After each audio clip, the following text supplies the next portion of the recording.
First off, I wanted to say thank you for the support that you all have been giving me and this podcast. I really appreciate what we're building here.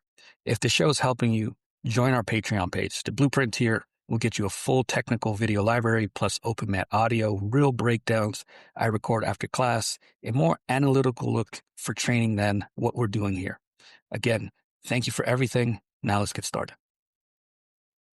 Welcome to Tapped In. My name is David Figueroa-Martinez of DFM Coaching. And today we're going to be discussing how to weigh techniques.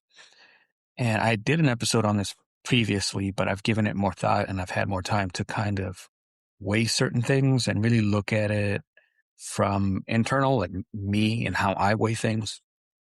And then how overall techniques can be weighted based on a whole myriad of issues or reasons. And so I wanted to retackle the subject and maybe be a little bit more clear. In my opinion, not all techniques are weighed the same, and some techniques are going to have quote unquote higher percentages.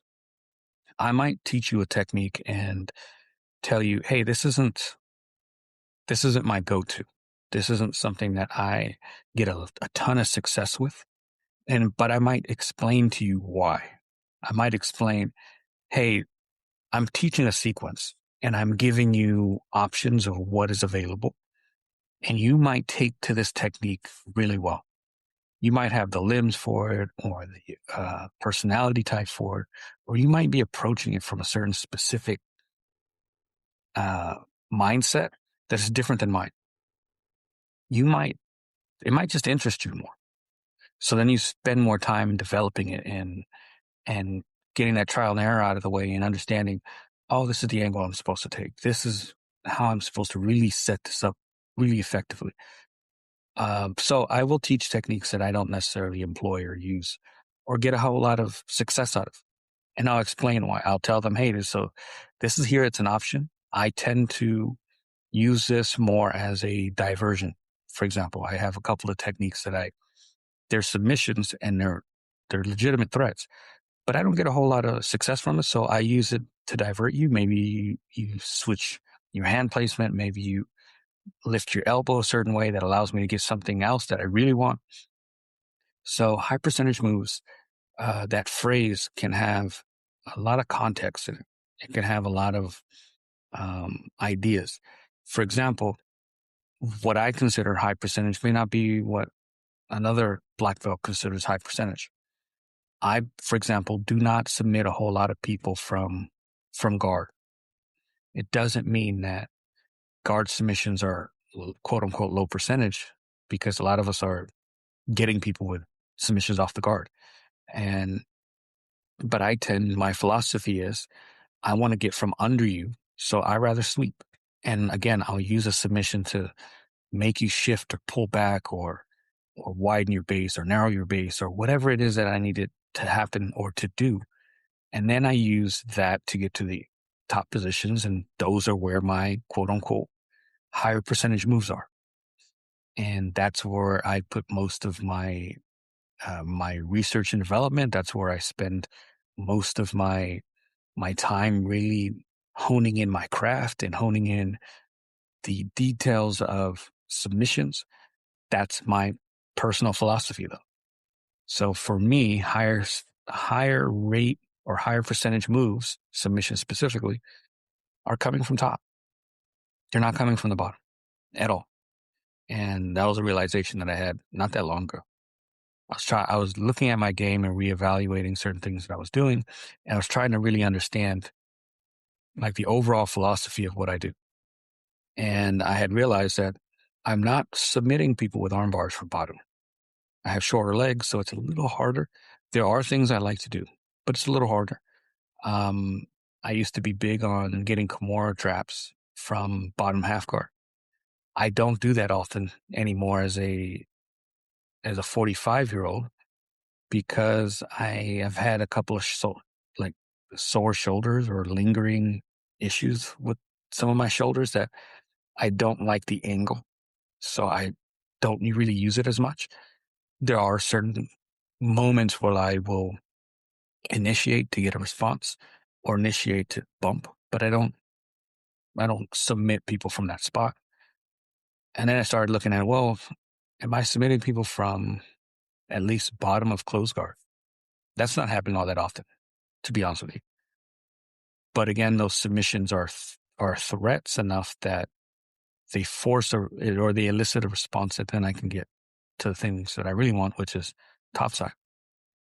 So how we rate what we call high percentage moves or submissions is really inherent on you for the most part. It's inherent on your philosophy, your approach. I know people who have long legs and they're very dexterous and they set up beautiful triangles from bottom. Not really my thing. Even the submissions that I do set with my legs, like a omoplata, it's almost, I want to say, the vast majority is just to get you to sweep, get you to roll, and then I come up and then I use something else. And then on top of that, we can also look at does a submission or a technique present itself in various locations? For example, if we look at a bucky choke, that's not readily available everywhere. So it's not something that most people are going to really chase and spend a whole lot of time into, because the presentation or the chance of that choke is so much lower than if you did a armbar. Armbar is readily available from various positions, top, bottom, side. You can inch your way and etch your way into an armbar of some kind. So that's also a good way of deciding whether this submission is high percentage or not. Not that when I hook it in or when I cinch it in, that I don't or do get submissions, but is it readily available from multiple positions? That's a great way to indicate whether this is high percentage or not for you or in general for jiu-jitsu. The other aspect that I tend to kind of weigh more, especially now that I'm getting older, is the attribute tax. What does the move require? Does it require me to be faster? Does it require me to be stronger, more flexible? There's a lot of people in jiu-jitsu that are not very flexible. So you don't necessarily see go-go platas very often. It requires a high level of flexibility. So some will say it's low percentage. Once you hook it in, probably great. But setting it up and getting there, for most grapplers, it's not a high percentage submission attempt. But arm bars, triangles are a little higher. Kimuras a little higher. Rear naked chokes are much higher. Chokes in general, like if you like a north-south choke, you have the ninja choke when they switch over. You can switch over to the back and start choking with the rear naked choke. Like, so you have a lot of options there that don't require necessarily a ton of flexibility. You don't necessarily have to be super fast. If your controls are good, if you know how to fight off the hands, if you know how to situate legitimate control over someone, it raises, or I should say it lowers the attribute tax. How athletic do I have to be? And again, as I'm getting older and I'm getting a little slower and I'm not as strong and I'm not as athletic, I'm looking at all of these and I'm looking at techniques from a slightly different lens than I did when I was 35. Just 10-year difference. So when you're looking at these submissions, how much do I have to have physically in order to do this? And a good portion of these techniques can really be done with superior controls and setups and arm controls. And if you can use your legs, again, that's a little bit of a dexterity and flexibility portion or attribute.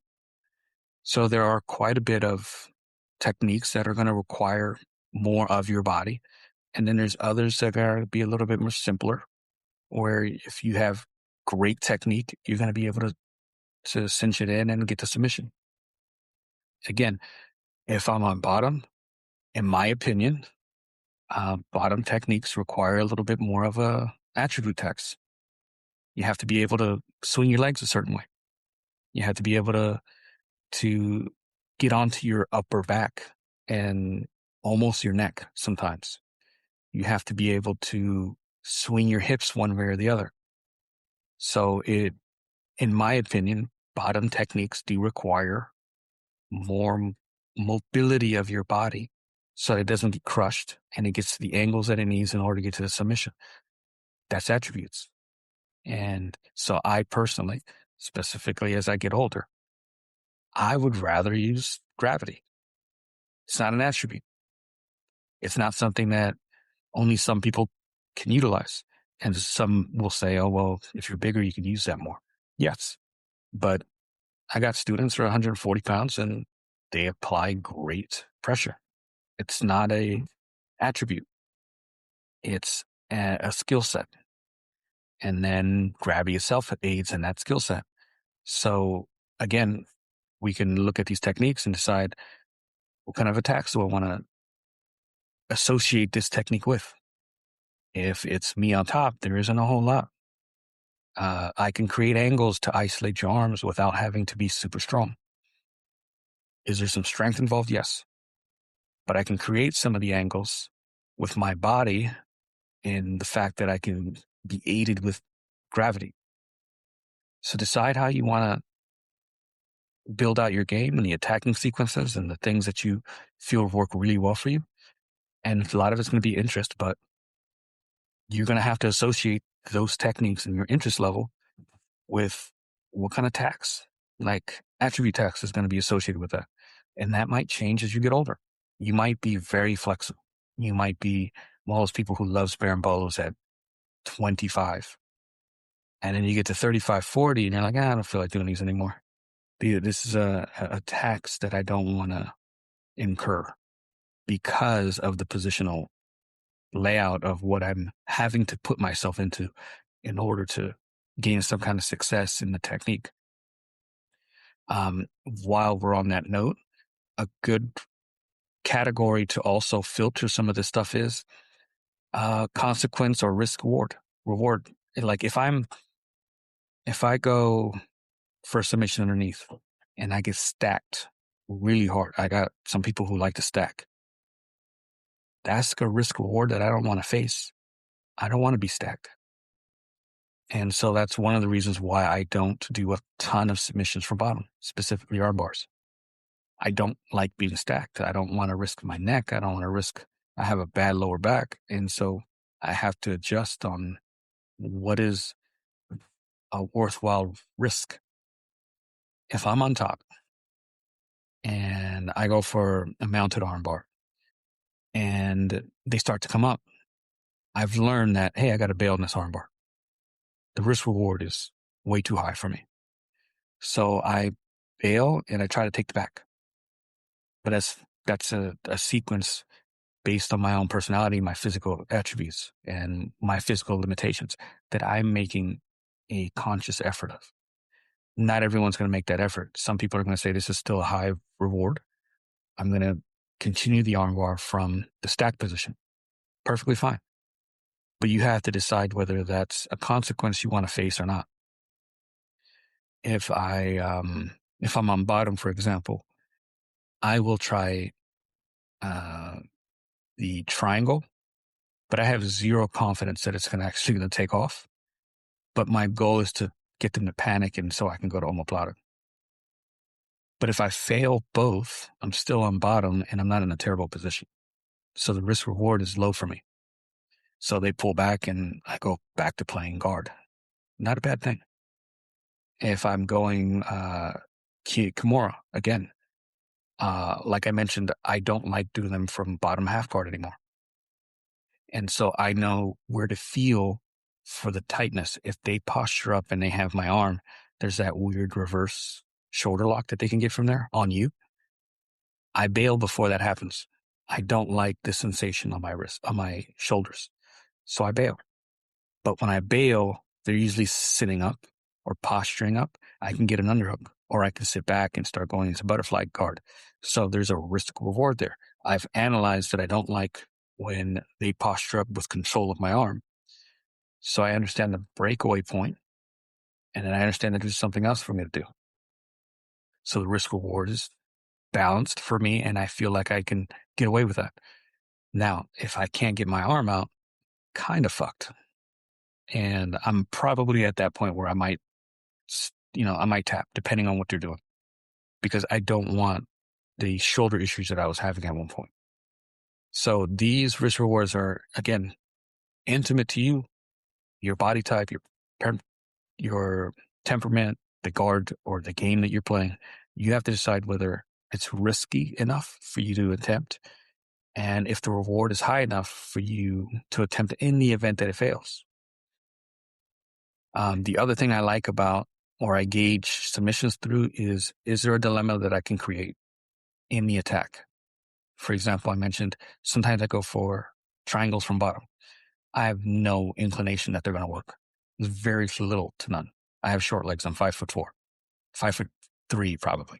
Anyways, so I'm not really doing it to hit a triangle. I'm doing it so that you move a certain way and I can hit the omoplata. That's a dilemma. You either give me, and if you're small enough, giving me the triangle will result in being triangled and or armbarred. But when you pull away, I'm going omoplata and I'm taking a sweep. And then another dilemma happens. I start initiating the omoplata. You now have to decide what you want to do. Do you want to stay on your hands and knees and try to defend from there where I'm trying to sit up? Or are you going to roll?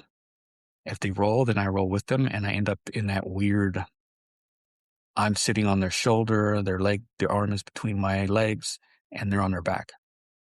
There's another dilemma that gets created there. I like to initiate a little bit of a wrist lock on the arm that's between my legs. And what happens there is either I get to sub or they bring their other hand in to defend. When they bring their other hand in to defend, I get a Kimura grip. And then here's another dilemma. When I get that Kimura grip, you're either going to go to your inside, or now we're in north-south with your Kimura gripped arm on top, or you're going to try to flatten out. When you flatten out, then I go for Kimura that way. So there's dilemmas in everything that I'm doing when I'm chasing submissions. The more dilemmas, the better. Because now I have you on your back foot the entire time. You're constantly defending, but I already know the roadmap. I know the route home. I know every detour. I know every cross street, every side street. I know the unnamed alleyways. I know the entire route because I've initiated and I've played this game long enough that I understand it. So look at the submissions that you can do and what else you can attach to them. You do a buggy choke. Again, I'm not shitting on buggy chokes, but you do a buggy choke. Where else are you going? How many different off ramps do you have there? You do a triangle. You have triangle, armbar, omoplata, fist choke, a form of a collar choke.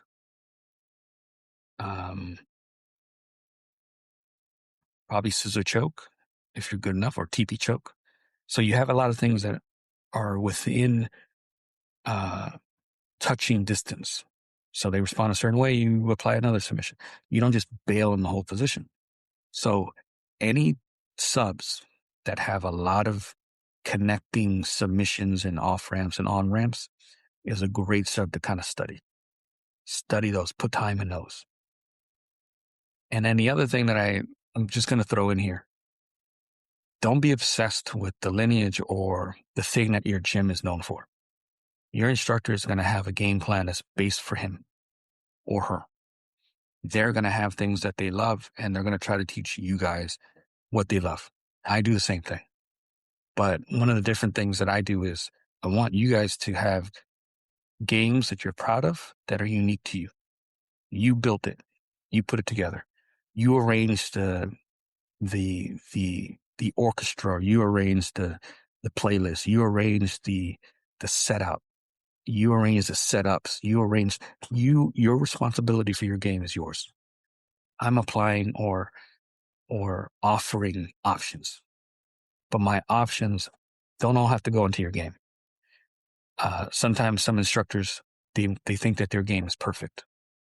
And so they want to bestow that on other people so that their game is perfect. But we all have different temperaments, body types, leg lengths, arm lengths, ailments. All these things are going to attribute. You have different personalities. You might not like triangles at all. Your instructor is a triangle machine. What sense does that make? Additionally, sometimes an instructor might have an opinion on something. Like back in the day, I think Marcelo was not a fan of the Kimura. And it's not part of his game. When you watch him, it's not really heavily invested in there. He loves some of the other techniques.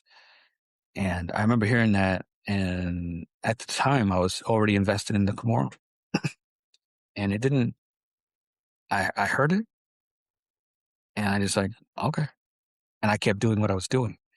And while a big man can get a lot of success with the Kimura grip because they're so much stronger than other people, I don't believe it's a big man's technique.